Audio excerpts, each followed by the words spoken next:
Hi, this is Will Ruddock again with the Village Market Simulator series. This time we've got a pool where we're going to show various modes of gridlock, where things kind of get stuck or in kind of like traffic situations where there's not much movement, and kind of how to unlock those. And also kind of how to think about liquidity injections that don't disturb the ecosystem. So, for instance, you don't want to put a whole bunch of water into a system that already has quite enough water. And so when we're thinking about putting money, like national currency, for instance, or really any sort of potentially addictive or very valuable object into a commons, we want to think about how ready is that ecosystem for that, or how can it keep thriving without too much dependency on it. Okay, so in this case, we have defined a pool, and let's just say we've curated that dollars can come into this pool. Here it is, and this is a person on the outside that has dollars. This is let's say bananas. Let's say each one is one banana, and each banana is worth $1. Let's say that these are apples, and each apple's worth $1. Right. So these objects here represent commitments for apples. These represent commitments for bananas, and these represent dollars. Okay, and they could be stable coins or commitments for dollars as well. And at first, what's going to happen is that this person's going to seed the pool. So let's say they own this pool, and they're putting some money into the pool, which means that they are allowing their dollars to be exchanged for these other curated assets in the pool. So bees can come in here to swap out this, and so on. So that's just what's going to happen. These people would love to have that money, and so they put in their commitments for bananas, and this guy puts in his commitments for apples and pulls out the money, right? So this is like a vending machine kind of thing here, this pool, where things can come in to pull out an equal amount of value. And in this case, this is all that could really happen at this moment. Both of these fully came in here. They've maximized their limits in the pool. They could only put 2 in because that's how much we trusted this banana provider and this apple provider. And they pulled out all the money that was in the pool. And so they're in a kind of gridlock situation. They can't put any more A's into the pool to pull out B's. They can't put B's in to pull out A's, and there's no money in there. So they're really just kind of stuck in this situation. So to relieve this gridlock, you're going to have to put more money in as designed in the way this has been set up with the limits and everything.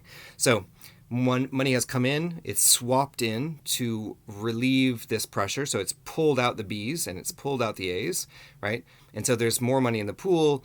This person over here owns these commitments now, and they can then use them to purchase or they're spending those vouchers to purchase bananas here. So this guy's got bananas, and this guy's got some apples, and that's essentially like a full cycle. If you imagine this is like an employment contract, this person up here has had already been had pre-sold some bananas, right?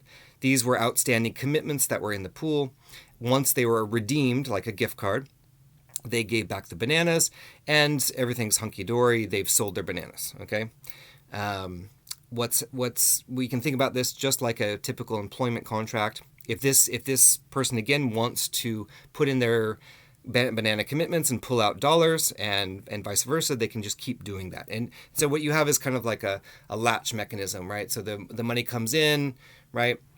These guys can put their vouchers in, they can pull out the money. Then money has to come in again. These people put in their vouchers and pull out the money. And that's kind of how employment contracts work, or gift cards in general. You have money that kind of releases the ability for people to offer their product. And these guys here, so they've done it again. They've put in more of their commitments. They pulled out some more money, right? And they could just keep going in and out of that cycle. And what we want here is not to depend so much on the money. I mean, we can solve this kind of supposed problem here by just having more money coming in and just keep doing this forever, but you're forever dependent on the money. And let's say, these guys would like to be able to trade with each other without having full dependency on money. So instead of this gridlock, again, another solution Instead of fixing it by putting more money in, another solution is to increase the limits of these tokens in the pool. So this is basically saying they have a larger credit line than they had before. They can put in twice as much, so now they can put in 4 total of their commitments for apples and 4 total commitments for bananas, because we trust them more and maybe they have more bananas and apples now. Okay, so in this case, they can start swapping even with each other. So B could put their banana commitments in and pull out some A's, right? And they could spend those to get some apples and eat them, right? And vice versa. This guy could put in all of his commitments for apples and pull out all those commitments for bananas, spend them, get a whole bunch of bananas and eat them, okay? Again, B could put in half of his vouchers and pull out half of the other person's vouchers from the pool, spend them, eat some apples. And so we're back in just the position we started in. Someone could deposit money into this pool. This is not an exchange. There's another, you can swap or deposit into these kind of structures. And this isn't going to destroy the ability for them to exchange. So B could take that money out of the pool, right? And A could still start swapping B's. So we haven't pegged the ability for the exchange to happen. We haven't put too much money into the system. In other words, we've allowed enough space in the system that they could still exchange. And so that's kind of maybe the moral of the story is you in a very kind of egalitarian situation, you're aiming for this situation where no one voucher or commitment or asset has dominance over the others, right? You're trying to find that equilibrium. We're not talking about prices here, but that's another place in which that can happen, right? We've priced everything 1-to-1 to each other here. And so in this case, yes, they've swapped. He's got some banana vouchers. He can go and buy some bananas, and vice versa. They could keep swapping. The banana guy girl here could put these in, pull out some apples. They could keep swapping, and so on. Finally, someone out on the outside here could say, I want to purchase some vouchers, so swapping in. That would have been our release valve, our only release valve before, and pull out some B's and A's, and again, spend them like they did last time. And again, these could be swapped out, and there's still buffer space in here, right? We haven't pegged the system anymore. So money can still come in and out of this pool, right, at a lower limit. And it could happen as quickly, you could have high volume of dollars coming in and out of this pool, but you're still allowing for an amount of A's and B's to interact and trade with each other, right? Okay, that's all I really wanted to share. So if you imagine, we're sort of in such a gridlock situation in society where we're constantly in this kind of dependency loops. We're not, we need money, but we're not really able to exchange with each other very much. The various forms of solving that problem are similar to like a road. People are trying to get down a road. You could try to increase the throughput, like you could have people going in faster cars, for instance, having more money, more pushing through that system, or you could increase the space in the system so you could have more lanes.